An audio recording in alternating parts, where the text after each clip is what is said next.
So I want to make something very, very clear to you. There is no such thing as get rich quick. There's no such thing as get rich easy, but there is such a thing as get rich quicker and get rich easier. So whatever you do in life, you're not just gonna magically snap your fingers and all of a sudden make money, but there are definitely ways that you can make your life a lot easier because their quote unquote laziness leads them to evaluate all the opportunities and choose the opportunity that has the best ROI, the best vehicle to get them to their destination. So in today's video, I have a very simple promise for you. I'm gonna show you the laziest way. And by the way, don't ever let anyone shame you for looking for the laziest way. A lot of times the laziest translates into the smartest. So I'm gonna show you the laziest way to make money this year. And we're gonna do that by evaluating all the different business models out there and get to the bottom of really what makes the most sense for you at your career stage.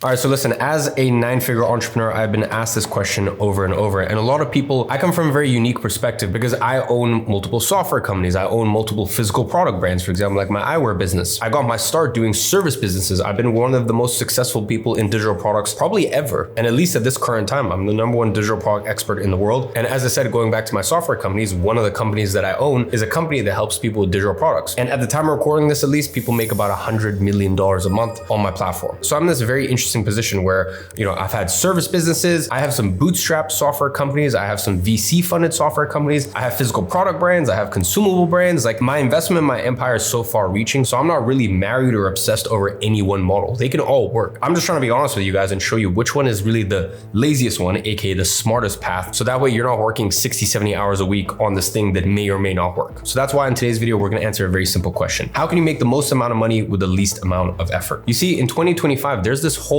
stigma, there's this whole grind culture where anyone asking this question should be shunned for wanting to make money with minimal effort. And as someone who has taught thousands and thousands and thousands of aspiring entrepreneurs how to make money online, to be honest, at this point, it might even be millions. I want to tell you something very important. Asking what is the laziest, which to me really just means the smartest, the highest ROI way in terms of how much you put in versus how much you get out. Like as an investor, for example, I'm always looking at deals that I'm going, how can I make the highest return, have the largest delta from what I put in compared to what I get out? Why should business be any different, or side hustles or online businesses be any different? Like it's a very valid question to ask, and you should not be shamed for wanting to be a bajillionaire and work your face off for 30 years and sleep on a mattress. It's like, no, your business can work for you, and you can build a lazy business that works for you rather than you being a slave to business. So this is a very valid question, and don't let anyone, the whole hustle culture thing, like try to shame you for asking this question. And listen, I'm sure you've seen this and I'm sure you're sick of it. How many videos have you seen on YouTube telling you the reason that you're not a millionaire is because you're just simply not working hard enough? Okay, cool. So using that same logic, is that the reason why nurses, teachers, and construction workers aren't millionaires because they just don't work hard enough? Of course not. We know that's ridiculous. Those are some of the hardest working professionals out there. You see, hard work is just one component of becoming rich, and the richest people on earth,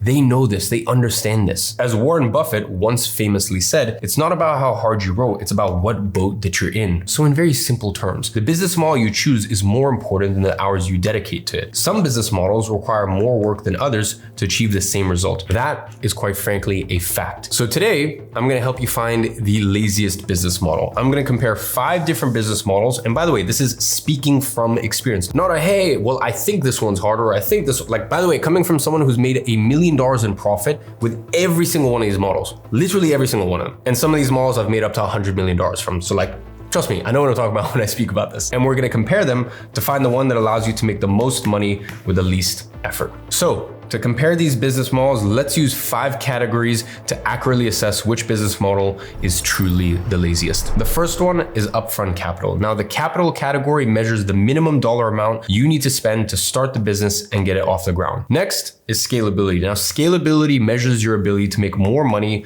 without doing additional work. Next, we look at fulfillment. Now, fulfillment measures how challenging it is to deliver whatever it is that you're selling. Next, we look at risk. Now, different business models have various levels of risk. Risk is usually linked to time and capital. And by the way, I am not a fan at all of risk when it comes to starting a business. Now, later on in your life, you can take big bets. A lot of times when I start companies or even my existing businesses, the other day we sent a $500,000 wire for our next batch of product for the eyewear company. Or for example, when I started Big Day, my consumable brand, we put almost $1 million into stock just from the get-go. And as time goes on, you can put more risks into these businesses. These days, I'm taking very, very big risks in terms of my capital, in terms of how much money I'm investing in businesses. That's really what I've been doing the majority of last year in my free time, is just buying up a lot of companies. And usually each month I reveal one of those. I'm sure some of you guys saw I took a major stake in a company called WALP as a co-owner, whether it be that or another one of my companies, Lyra, that I invested in last year. I'm currently a shareholder in that company. We just got accepted into Y Combinator. And in a few months, when we open up our first official round,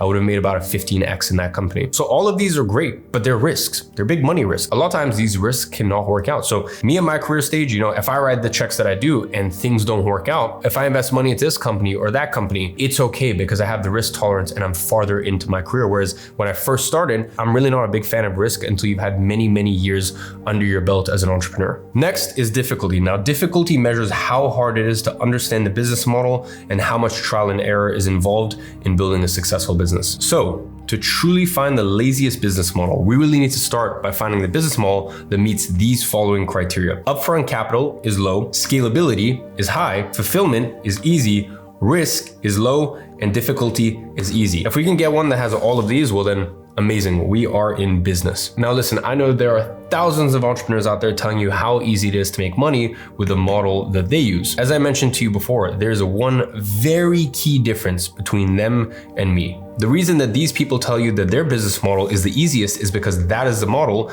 that they succeeded in. I have succeeded in all of these models, either previously or currently still in this moment. So that is why you truly came to the right place with this video, because I have a full 360 view of all of them, and I truly understand which business models you can make the most amount of money with the least effort. So as I said, today I'm gonna share behind the scenes of some of the most popular online business models. As I mentioned, no one is more qualified to share this on YouTube because I've succeeded with all these, whether that be consumable brands, software, digital products, agency services, once again, physical products. And with most of these businesses, I have multiple companies within those product categories. So let's start with one of the most common online business models. Dropshipping. I mean, dropshipping seems pretty easy, right? You just find a product that people like, you find a supplier from a country like China, you list the product on your website, and the sales start rolling in. Voila, surely. And the best part is that all of the fulfillment is taken care of by your supplier. Well, my friend, I wish it was this easy, but unfortunately, it's not. So let's see how dropshipping stacks up in our 5 categories, starting with upfront capital. You see, one of the most expensive parts when it comes to starting a dropshipping business is finding a winning product, or at least a legal one. Anyways, that usually requires weeks, if not months, of running paid ads just to see whether you have found a product that actually sells. Then when it comes to scalability, I mean, to be honest, it really depends. Traditional dropshipping isn't scalable at all. Dropshippers continue to test products, always closing old stores that are dying and building new stores for the next fad or the next product that they find that's a winner, but then fades over time. So if you're building real, actual brands, like I do with my e-commerce products, then yeah, sure, it can be very scalable. But then again, I say that, and there's issues all the time, even just yesterday. Listen, it wasn't a massive order, it was only about 1,000 units. So those 1,000 units of one of our SKUs at the eyewear company, whatever, that's 125 grand worth of sales or stock. So it's a very small part of our order. But anyways, in the production, there was some discoloration. For us, that's not acceptable. We're never gonna sell that to our customers. So there we go. Now I'm set back 2 to 3 months on that specific SKU. So it is scalable, but you can, anytime you're making anything tangible, there can be a lot of issues involved. But anyways, back to the point. If we're doing it like this and, building a real brand and all this stuff, that doesn't fall under traditional dropshipping anymore. These businesses are highly complex with multiple parties being involved along the supply chain. So building a real brand compared to dropshipping, those are 2 very different things. Now, when it comes to fulfillment, yes, majority of it is done for you for the most part, but there are aspects of the fulfillment process that is out of your control. Aspects like shipping delays, suppliers not having stock, and refunds. The lack of control when it comes to fulfillment can make this a very stressful business because, maybe you have the demand, but unfortunately, a lot of times there can be fulfillment issues. So moderate, I don't mean as in like it's a lot of difficulty to fulfill. It's just that there's a lot of things that could go wrong in the process. Now let's talk about risk. You see, the upfront investment needed for testing products, fluctuating market trends, and a lack of control during fulfillment means that dropshipping is a high risk business model. I mean, even just a few days ago, I woke up to the glorious news about Trump's new tariffs, and that makes dropshipping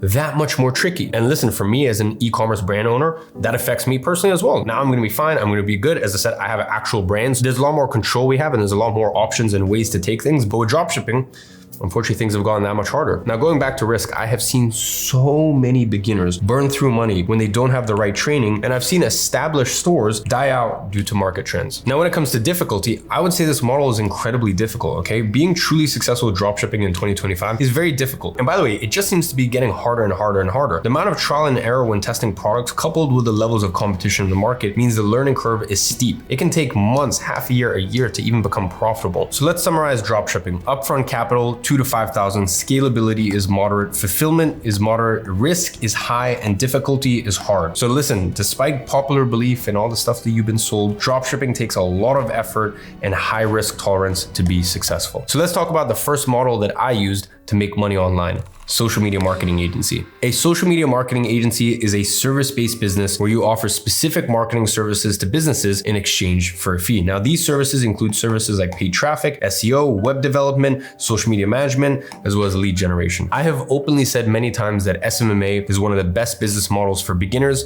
but let's see how it performs in the 5 categories. So let's talk about upfront capital because this is really where SMMA excels. SMMA is a sweat equity model. It doesn't require thousands of dollars in software or paid ads to keep upfront costs low. All you need to get started is a laptop, Wi-Fi, and some basic software. It's very cheap to start. Now, one thing that SMMAs aren't particularly good at is scalability. Agencies can be scaled, but it comes at a cost. Because it's a service-based business, every additional client adds more work and more complexity. And there becomes a point where agencies become so complex that simply the extra juice just isn't worth the squeeze. And that's why for so many years, I kept telling people, agency is a great business model to get to 10K a month. If you go look at my YouTube channel, I wasn't telling people you're gonna make 100K a month, any huge numbers. I just said, listen, if you want to have a great lifestyle business to make 5K, 10K, 15, even upwards of 20K a month, great business model. Scaling past there, becomes a little tricky. Now let's talk about fulfillment. You see, fulfilling the services you provide when running an agency can be pretty simple due to contractor arbitrage, but that is only one side of it. And by the way, contractor arbitrage just means you find someone to deliver the service in a country where the US dollar, the buying power is substantially better. You pay them $500 per month per client. You charge the client $1,500 or $2,000. And by the way, it's so funny in the past when people have argued with me about this, it's like pretty much the entire global economy works on an arbitrage model. That's why dropshipping, for example, is an arbitrage model. So this model is omnipresent. It's everywhere in the world. It's just with SMA, you apply it to services. Now, some downsides, you have to manage a full team and deal with clients on a daily basis, which doesn't align with our goal of finding the laziest business model. I would say agency is a great business model, but you learn so much as an actual business owner because you have to be truly a business owner. You have to be switched on, you have to be on the ball. Risk, once again, SMA is one of the lowest risk business models out there. It's amazing because it doesn't require huge capital injections to get started, and you have a lot of control over the fulfillment process. This is one of the main reasons why I have always said that SMMA is one of the most beginner-friendly business models out there. When it comes to difficulty, I give it a moderate. SMA has become a lot harder over time. There's no denying it. Obviously, as markets start to become more mature, a lot more people come into market. It does get trickier as time goes on. There's definitely more competition in the market than when I first started, and it is a business model that requires you to master various different skills such as prospecting, outreach, sales, and management. You actually have to be a real business owner and be skilled in multiple different domains. So to summarize, upfront capital, $50 to $200, scalability, low, fulfillment, moderate, risk, low, difficulty, moderate. So to summarize, SMA is a business model you can start with almost no risk, but a big drawback, especially when you're looking for a low effort business, is that scaling often leads to complexity and increased workload. So let's talk about a big one. You see, a lot of new business owners want to start by creating the next big app. So let's break that down. Software. You see, some of the most famous entrepreneurs have made millions, even billions of dollars in software. And this leads aspiring entrepreneurs to believe that software is the best business model to get rich. And listen, I can tell you from experience that software is one of the most difficult business models to succeed in. I've built my own software company, Flozy, from scratch, and I've also invested in various others. Using my experience, let me use the 5 categories and show you why software is not for those who want to build a business with minimal effort. So let's talk about upfront capital. You can look at minimum $250,000 to build a solid software company. If you're trying to build a software company that will make you rich, you either need a lot of your own capital to invest, or you need hundreds of thousands, if not millions, in funding. By the way, even if you already know how to code, you're gonna need a team, and software developers are not cheap. On top of this, you will need an extensive marketing budget to get the business off the ground. Now, I will say scalability is very high, and the reason that software has created so many billionaires is because it is highly scalable. Once you have your product, it is just about getting more and more users. That being said, there are complexities that arise as you scale. Your team is going to have to grow in departments such as developers, customer support, as well as client success. Fulfillment is very difficult. Building a software will take months, if not years of hard work. And even after the product is built, software demands ongoing development of new features as well as ongoing bug fixes. Now, when it comes to risk, this is a real drawback to software. Very high risk. Software is one of the riskiest business models out there. If you're using your own capital, all of that money can be lost if the business doesn't work. And in many cases, software entrepreneurs are using money from investors, which adds an extra layer of risk on top. For difficulty, it is extremely hard. The software industry is one of the most competitive markets on earth. It also requires a huge amount of technical skills, such as coding and design. It's going to require outside funding, and securing that funding makes the business model even more difficult than when it already is. So pretty much to summarize, upfront capital, you're looking at a lot of money. Scalability, yes, it's very high. Fulfillment, hard. Risk, high. Difficulty, very hard. So software is just simply not a beginner-friendly business model, and it takes years of effort to be successful. My honest advice would just be to avoid software when starting your entrepreneurial journey. Next, I'm going to show you a business model that I have made millions and millions of dollars with, but has always just been sort of a background side income, and that is affiliate marketing. Listen, to be honest, I wouldn't really call affiliate marketing a real business, but there are people making a lot of money using this method. Affiliate marketers promote other brands' products in a variety of ways. These include websites, blogs, social media content, and product reviews, just to name a few. You see, when someone buys a product through the affiliate marketer's link, they get a pre-agreed cut of the selling price from the brand. So for example, when you're watching a YouTube video and the creator ends the video with buy/sign up using the link in the description, when they say stuff like that, that is an affiliate link and they get a kickback from every sale. Now, let me make something very clear. I have never used my social media platforms for affiliate marketing, but some of my previous agency programs had affiliate links for different softwares that my clients needed. Okay, so these people needed these softwares regardless. So if I'm going to promote these softwares, I might as well drop in my affiliate link. And this was a win on both sides because I was able to make passive income from affiliates, but I was also able to get favorable terms for my clients and users for software that they needed regardless. Now, being fully transparent, I don't really use affiliate marketing anymore because I now have the resources to build custom softwares for my users. So rather than recommending softwares, I either just create my own or I just invest and buy into existing software businesses. So that way I can control them and I can tweak them as I like. That being said, is it a method that you can use to make money with minimal effort is a real question. Well, let's take a look. Upfront capital, probably $100 to $200. I mean, affiliate marketing requires minimal upfront investment to get started. A majority of your capital will be spent on content tools like editing software and maybe some AI tools to make the process easier. Scalability here is moderate. Affiliate marketers can promote as many products as they like. There's an endless amount of affiliate programs out there. So the scalability constraints really comes into play when it comes to actual content. It is impossible to promote hundreds of products in one piece of content, which means the more content you make, the more products you can promote and the more money you are able to make off the back of it. Now, when it comes to fulfillment, it's relatively easy because the physical product fulfillment has nothing to do with you. So in this regard, the fulfillment is actually quite simple. That being said, if you want lots of people to use your links, the content has to be quality and you need to attract a big audience. Affiliate marketing, to me, the reason I don't consider it like a proper business is like you build a personal brand and then you can make money from affiliate marketing. So the fulfillment, yeah, you're not fulfilling on like what is being bought, but you're fulfilling in terms of like you have to create the content to draw the audience in, and then from there they use your affiliate link. So as I said, you need to attract a big audience for this specific model to actually work. Growing a large audience isn't impossible, but of course it takes time and effort. I love it. I recommend everyone build a micro niche personal brand. It's one of the best things that you can do for your career in life. But of course, it's not something that, snap your fingers and it just happens overnight. When it comes to risk, obviously this is extremely low. There's practically no upfront investment, and growing an audience on social media will add value to your life, whether you're successful with affiliate marketing or not. This means the risk is pretty much insignificant. Now, when it comes to difficulty, I'd say it's moderate here. Actually finding affiliate links and the lack of product fulfillment makes affiliate marketing an easy method to make money with. But the aspect that increases the difficulty from easy to moderate is the fact that you need to grow an audience, and this can take months of mastering content creation. So that's what takes it from super easy business model to moderately difficult. So just to summarize here, upfront capital, you're looking at $100 to $200. Scalability, moderate. Fulfillment, moderate. Risk is low. Difficulty is moderate. Affiliate marketing is a cheap, low risk method to make money online. The biggest barrier for most beginners is really the time that it takes to grow an audience large enough to make a sustainable income with affiliate marketing. Now, at this point, I have broken down 4 of the most common ways to make money online: dropshipping, SMA, software, affiliate marketing. Now, as I've shown you, some are easier than others, lazier than others, but it's unlikely unlikely that you're gonna be able to make a substantial amount of money with minimal effort with really any of these methods. So just remember, I have successfully made money with literally all of these models. And now I'm gonna reveal what I believe is truly the laziest business model out there for you to get started with. My friend, let me introduce you to digital products 2.0. You see, a digital product is a way of packaging information in a way that solves a particular problem for the buyer, most commonly known as courses or programs. Now, as many of you guys know, I've done this pretty much more successfully than almost anyone else out there, coming right up to almost $100 million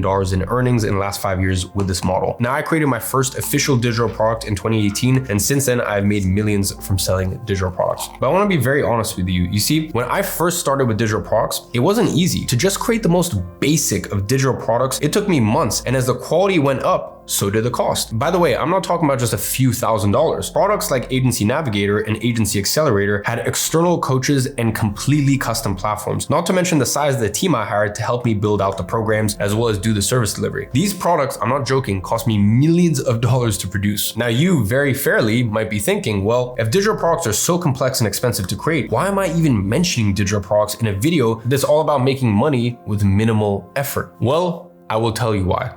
It is 2025 and times have changed. You see, I got started with digital products in 2018, but that was digital product 1.0 era. Right now it's 2025 and we're living in digital product 2.0 era. You see, in the past, digital products had one of the highest barrier of entrance because you needed extraordinary expertise, months of research, high-level copywriting skills, as well as expensive custom platforms. Now, there have been 2 technological advancements that have eliminated the need for everything I just mentioned, and those are artificial intelligence, as well as product hosting platforms. You see, every product that I've built over the last 7 years took me months to build out. The team and I needed to research the topics, synthesize the information, script videos using the synthesized information, and only then could I sit down and actually record the program. Whereas with AI, this takes a fraction of the time. AI is able to research a topic, synthesize the knowledge, and script the content that needs to be recorded in minutes. Let that sink in. Truly, let that sink in. What took my team months takes minutes with AI. Now, by the way, I know you're hearing this and thinking, no, this is too hard to believe. I can't imagine something like this. Well, the crazy thing is that my team of developers and I have already built a tool that does exactly this. And we've only let in a small group of people earlier this year to actually use it because it's so ridiculously powerful. But I can tell you for a fact, it works and it has pretty much eliminated 95% of the workload in these people's businesses. It basically helps you do 100 business plans at once. And from there, it helps you find profitable product topics. So it'll actually help you find the best markets to get into. And then from there, it synthesizes knowledge from experts. And then from there, it creates program outlines and scripts the lessons. Literally, the only task you have is to record yourself reading the scripts. That's it. You don't even need to show your face because the recording is done on Loom. All you're gonna do is speak over the documents that are on the screen. That's it. And by the way, Synthesize AI doesn't just find your topic, it creates the program outline for you as well as the entire script for you. It even creates supporting PDF resources and tools for your program to make sure the product is as valuable as possible for your clients. So as you can see, AI has truly changed the game with regards to building the product. But what about hosting and selling it? You see, in 2025, there are platforms that will not only host digital products, but will also boost sales through their built-in marketplaces. This leads to the barrier to entry being lower than ever before. So let's take a look at an example of another industry that saw the drastic lowering of barriers to entry just a few years ago. Let's go back to the example of e-commerce. You see, there was a time where if you wanted to sell physical products online, it was practically impossible for beginners. You either needed capital to invest or you needed to be able to code to create a custom website to sell your products. Then fast forward a few years and Shopify becomes available, a platform that allowed literally anyone to sell physical products online. In addition to that, Amazon also takes off. This allowed anyone to sell products on the biggest physical product marketplace on earth. So, what happened to these platforms when it became accessible for everyone? Beginners started making millions of dollars using methods such as dropshipping and Amazon FBA. These platforms eliminated all the barriers to entry. This is about 10, 12 years ago. Now recently, as some of you guys may have seen, I announced that I made a major investment and became a co-owner of WAP. WAP is a platform to host and sell digital products. Think about it, kind of like Shopify and Amazon in one platform for digital products. You see, the combination of artificial intelligence like Synthesis AI and digital product platforms like WAP don't only provide one of the biggest online money-making opportunities of the decade, it also presents one of the easiest, laziest ways of making money online in 2025. But Let's make it fair. Let's see how digital products perform in each of the 5 categories that we discussed earlier. Digital products 2.0. Upfront capital, maybe $100 to $200. Digital products 2.0 requires minimal upfront investment. WAP is free to use, which has eliminated the need for expensive custom platforms. And by investing into tools like Canva to create branding, Loom to record the program, and AI to create the product, you're able to create a top-tier product with minimal upfront investment. For scalability, it's super high. I mean, digital products are extremely scalable. You only create the product once, and then you can sell it thousands of times without doing any extra work. Now, when it comes to fulfillment, super easy. As we discussed earlier, building a digital product business was one of the most difficult as well as time-consuming tasks a beginner business owner could undertake. But once again, the combination of platforms such as WAP and AI tools like Synthesize has made the fulfillment process so simple. When it comes to risk, it's extremely low. The risk is insignificant for a couple of reasons. WAP is free, so you can literally launch as many digital products as you want until you find one that sells without worrying about the cost. You also don't spend months building a product anymore, which means you can build quickly and test without running the risk of wasting months of your time building a product that makes no money. Difficulty, once again, super low. I've discussed at length how easy the process of building digital products has become, but there's another reason why the difficulty level is actually extremely low. Most people don't realize this, but the industry is in its infancy, which means competition is still extremely low. Those who get in right now have the highest chance of succeeding long term. Getting into digital products 2.0 right now is like getting into dropshipping or e-commerce 10 or 12 years ago. Like 10 or 12 years ago, this would be a very different presentation. Digital products would be super difficult. I couldn't even recommend it to you guys. And e-commerce would be like the #1 home run that I would tell you guys, do this. But times have changed, and one of the worst things you can do in your career is try to work on stuff that used to work. Business models that had their glory days. Those glory days are gone. You got to focus on what's working on right now and what's going to work for the next 5 or 10 years. So to summarize, with digital products 2.0, upfront capital is $100 to $200, scalability is high, fulfillment is easy, risk is low, difficulty is easy. And with that, digital products 2.0 is the laziest business model out there. You can make tens of thousands of dollars a month with minimal effort in a market that has minimal competition and is growing rapidly. Just so you guys understand, let me paint a picture. This is how it stacks up to the other business models. You can see dropshipping is not looking very pretty. SMMA still looks pretty appealing. I'd say it's got good statistics across the board. Software, I mean, just forget about. Affiliate marketing, once again, pretty good statistics across the board. The issue with affiliate marketing is you're gonna have to build a personal brand, which most people don't wanna do. I recommend it for most people. I think it's a great business. There's very few people that have affiliate marketing as their main income. It's more of kind of like a side thing. So no disrespect to affiliate marketing, but it's just, I really wouldn't call it a business model. Whereas digital products 2.0, I mean, look at this. Like you can't argue this. This is undoubtedly the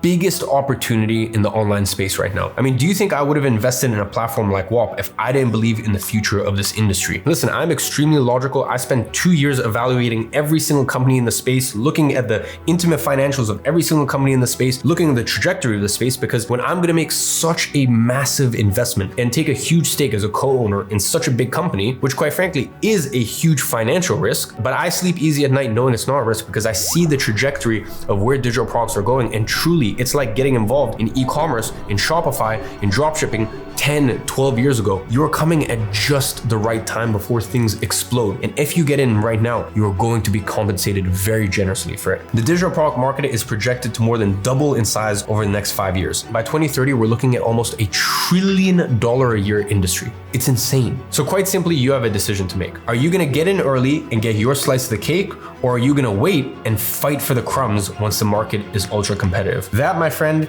is the decision that only you can make. As always, I'm watching from afar and I'm rooting for you.